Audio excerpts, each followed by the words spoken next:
Good morning, guys. Good to see you. Welcome to day 18 of the 4,000 calorie 21 day challenge. You know, up to this point, I have felt like a lonely sailor out in the middle of the ocean, just riding the waves. Now, for the first time, I feel like I can see a little glimmer of land out there, so things are very exciting. We are getting close to the end. Are you ready for this? I woke up this morning at 145.8 pounds. 2 days ago, I was at 145.4. Yesterday, I was at 147, which is a 2-pound increase. And now I'm back down 1.5 pounds to 145.8. Now, I have to be completely honest with you guys. I don't have any explanation for it whatsoever. You know, when I first started this experiment, I was hesitant to kind of fill you in on what my actual thoughts and predictions were. As I told you in one of the very first videos, my normal weight was 155. Because of a bunch of travel, I got to my all-time low of 148.2. So I certainly did not think there was a chance in hell I was actually going to lose weight. I figured I would creep back up towards the 155, which is what I thought my body was wanting to be at, since that's where I was at for an entire year. The opposite has happened, obviously. You know, I don't know if it's because my metabolism is speeding up. I don't know if it's because I've kept my protein and carbs very low. I really, up to this point, have no explanation for it. I'm still kind of digging through some research and things to try and figure out what the explanation is. But either way, I wanted to give a shout out to a gentleman who has commented on my video. I subscribe to this guy. He's a very new YouTuber, and he puts together amazing videos. His name is Consider This. He did an amazing video on how you can build muscle on a ketogenic diet and how the physiology works, how the diet impacts things. And I will put a link to that video in the description below. I'm going to go downstairs, say what's up to Paxton, and grab some keto coffee. Say what's up to YouTube, man. We got to get Paxton his own YouTube channel one day. When he's old enough, I think he'd be a star. So I didn't tell you guys this story because I completely forgot, but when I was in Palm Springs at the EAS conference, I got a panic phone call from Carly in the middle of the conference saying that she had to take, are you standing up? That she had to take Paxton to the emergency room. And basically we are experimenting with foods, different types of foods with him. And she gave him eggs, and he had a huge allergic reaction. She said right before her eyes, his eyes started swelling up, his face started swelling up. So she took him to the emergency room. They got it all under control. Apparently he had an allergic reaction to it. So he's a little bit too young for me to let him know how important eggs are. It's kind of a huge bummer. I don't know how in the world my son of all people could be allergic to eggs. But hopefully he grows out of it. Apparently it's pretty common.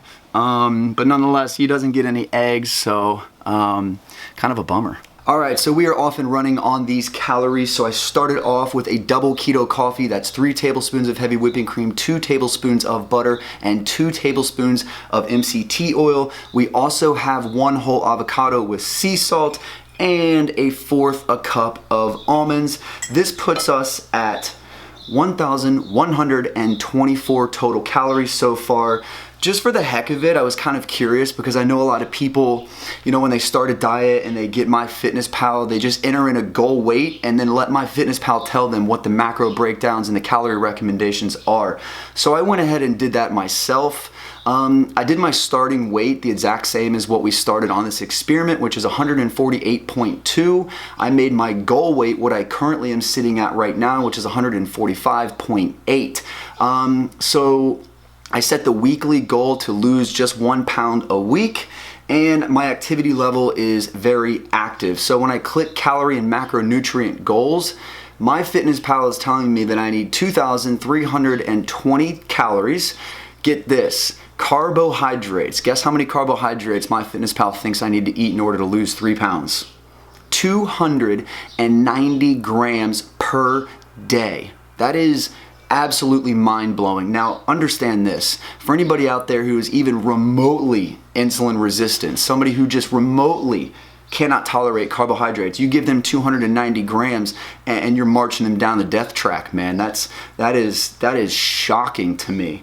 It also says that I need 116 grams of protein and, of course, only 77 grams of fat.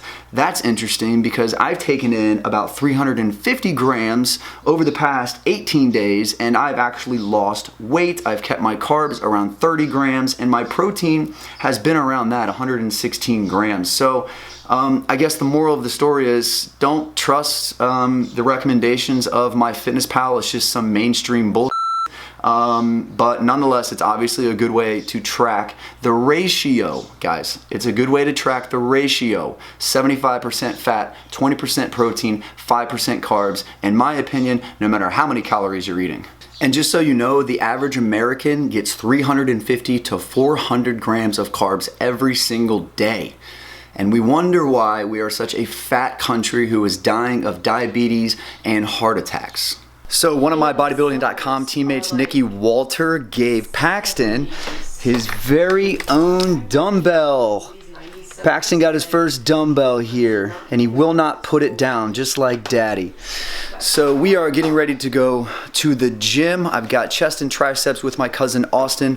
I'm gonna be taking pre-workout. Interestingly enough, I was never really sure if pre-workout knocked me out of ketosis, but the other day I took it and then a few hours later did a blood ketone reading and it was actually higher than the reading before that.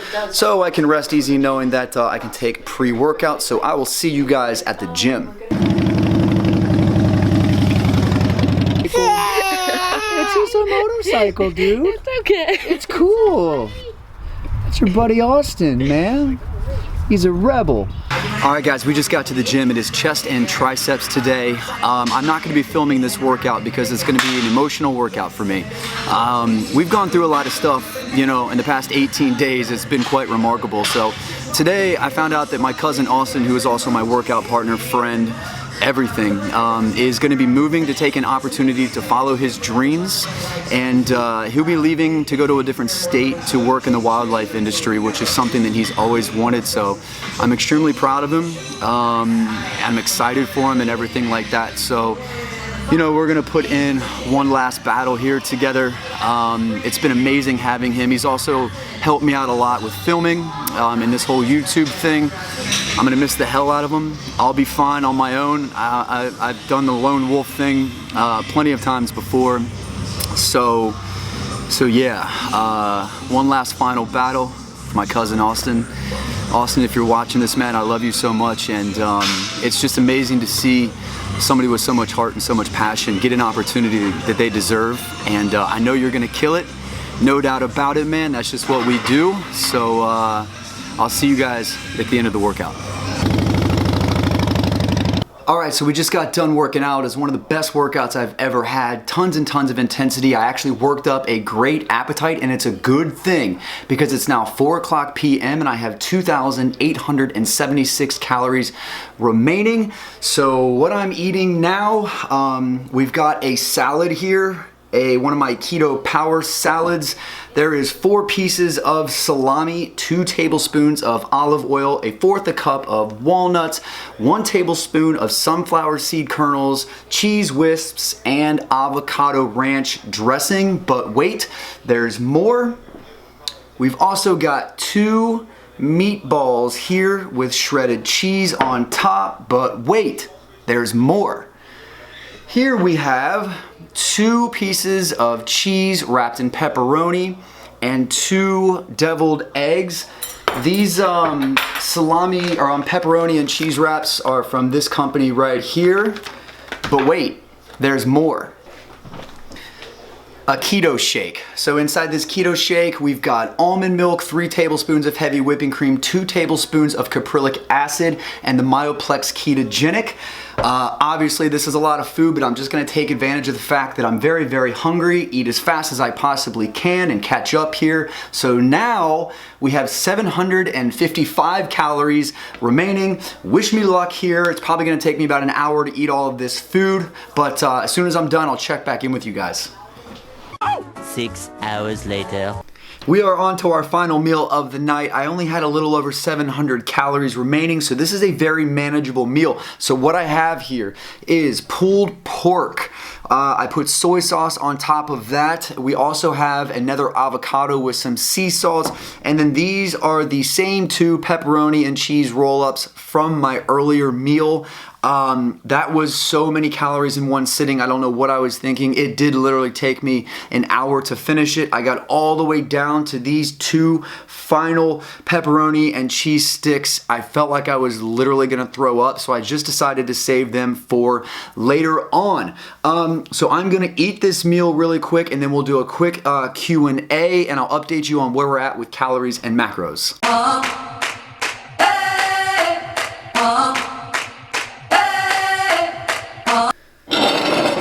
Ugh. I'm so overeating. So, actually overeating, get it? I am overeating, but I'm sick and tired of eating. We finally reached our calorie requirement. We are at 4,079 calories. The macros for today are 79% fat, which is 374 grams. We had 15% protein, which is 157 grams, and we had 6% carbohydrates, which was 60 grams. When I look at the net carbs, it comes out to 30 grams. I'm glad today is over. We did pretty well. Now let's get to a few questions. Rapunzel in a skirt says, how many carbs did you consume when you mentioned being on a low carb diet before? And what were your overall macros then? So before I did keto, like I mentioned, I did a strict low carb diet for a long time. I actually employed a few different strategies because just going low carb in the beginning was miserable. It was just completely ruining my life. I had no energy. I was losing muscle and it was terrible. But like I've explained to you guys before, me being in the fitness industry, me having the sponsors that I do, I could get a phone call tomorrow and they could say, let's go do a photo shoot, and I have to be ready. So that is why I always employed a low carb strategy for a long period of time. I then switched to carb cycling. I tried carb backloading. It just fail. So when I was cutting carbs, I was still as low as I am right now, around 30 grams. The difference was that my protein was sky high because I was a dumb bodybuilder and I thought I had to have tons and tons and tons of protein. That was probably bad on my organs. My body was most likely turning all that protein into glucose, which explains why I had no energy. My fats during that time were extremely low. I didn't even think, I knew nothing about the ketogenic diet back then. So that explains why I had no energy and no success with it. Thank God I found keto. Francesco Rizzi says, you look like Greg Plitt. Please talk about Greg. What do you think about his training style? Did you like Greg's mentality? Okay, I'm going to address this because I've been getting a lot of comparisons to Greg. I never met Greg personally. For those of you who do not know Greg Plitt, he was the leader in this industry. Unfortunately, he passed away, I think about a year and a half ago. The good always die young. He, in my opinion, you cannot replace a man like that. He was such a unique person. He had such a unique character. He was the most motivating person I'd ever seen in my entire life. A lot of what he did definitely impacts what I do. I took a lot from his style, and I really appreciated his no bullshit, no nonsense, and his approach. You know, he really did genuinely care about people. Unlike so many other people in this industry, he was not just out to make a quick buck. He really did want to change your life, and he changed thousands and thousands and thousands of lives. If you want, I highly encourage you to go look him up on the internet. There's a few videos of his that are still remaining. His name is Greg Plitt, P-L-I-T-T. You know, being compared to Greg Plitt is like being compared to the Pope. You know, and it's not really fair to do, and I have to admit, since I've been compared to him for a while now, it put a lot of pressure on me in the beginning, and I can't say that I really liked it because, you know, not only has he passed away, and you can't really, you know, his legacy was his legacy, and it's going to live on forever. And that's essentially what I want to try and do myself. I want what I'm doing now to live here forever. And as people come through and they see these videos, they see what I'm doing, I can help them change their life. That's what I'm doing. That's essentially why I'm doing YouTube. But Greg, no one will ever come close to touching Greg Plitt, ever. It's not possible. I'm not trying, and I encourage other people not to try. I do my own thing. I have my own style. I have my own passion, my own purpose, my own message. And I am humbled, though, to be compared to somebody like Greg, because he was extremely successful and he touched a lot of lives. And it was extremely sad to see him go. So God bless him. And I'm going to keep doing my thing. Vanessa VR says, hi, I just wanted to know, are you sometimes unhappy with your shape? Love your vlogs, keep it up. That's a good question. I am self-conscious just like everybody else out there. It really used to affect me a lot when I was younger. Now, I am happy with my shape. I love who I am. I don't really necessarily nitpick myself. I'm not trying to be the most shredded, the perfect physique, I am who I am, and I accept that. My body is the way it is, and the way I see it. I'm just trying to reach my full potential, and that's what I keep encouraging you to do. When you take a look in that mirror, don't see what's reflecting at you right then and there. Try and visualize, what your potential is, and be realistic with yourself and your goals, but take a look at yourself in that mirror and obsess over what you can become. And that's really what I did a long time ago. I looked at myself, and I didn't necessarily say I wanted all this, wide shoulders, small waist, six packs. I just took a real hard look at myself and I said, I can do better. And I'm going to go acquire the knowledge. I have the work ethic. I have the motivation. I have the self-discipline. And I visualized what I wanted to look like, what I thought I could reach, the potential that I had. And I obsessed over it. Literally, every time I looked in the mirror, I didn't see what I would look like then. I saw how much closer I was becoming to that thought, that mentality, that image in my head. But I really think it's important to appreciate and love yourself and how you look. Be proud of who you are. Don't let anybody tell you, how you need to look. That's up to you entirely. If they don't want to accept how you look, they're not worth your time anyways. Okay, so just remember that. Reach your own full potential and just keep marching towards making yourself better and better and better, and love yourself. Okay, so that's going to be it for the Q&A. I'm going to head upstairs and hang out with my wife and just end the night peacefully. I lost my training partner today, my cousin. Like I told you guys earlier, he's going to go follow his dream and follow his passion. And he worked his ass off up to this point, and he kept putting in time and work and changing jobs here, changing jobs there, taking risks here, in hopes that he would find his big opportunity to do what he loved. And he just got that, and I am so extremely proud of him. It's very interesting. I have a tattoo on my arm. It says, "The biggest risk of all is not taking one." I live that. That has been my experience my entire life. I've taken risk after risk after risk, just trying to find my passion from job to job, and being so confused at certain points in my life, hitting failure after failure after failure. But I never was afraid to take a risk, right? No matter what failure I came across, I still was confident that eventually I was going to find my purpose, and that big opportunity was coming. So I kept taking risks, right? And I knew that if I didn't take any risk, I was risking losing my life to unhappiness. And so, I'm so proud of my cousin, because he took risk after risk after risk, hit failure here and failure there, and bam, next thing he knows, he hit his big opportunity. So he's going to go off into the sunset. He's going to go follow his passion, follow his dreams. That's it, guys. Please remember, the biggest risk of all is not taking one. Keep throwing yourself out there, man. Eventually, you're going to hit. You're going to hit, and you're going to be happy that you kept taking all those risks. So keep up the good work, and much love.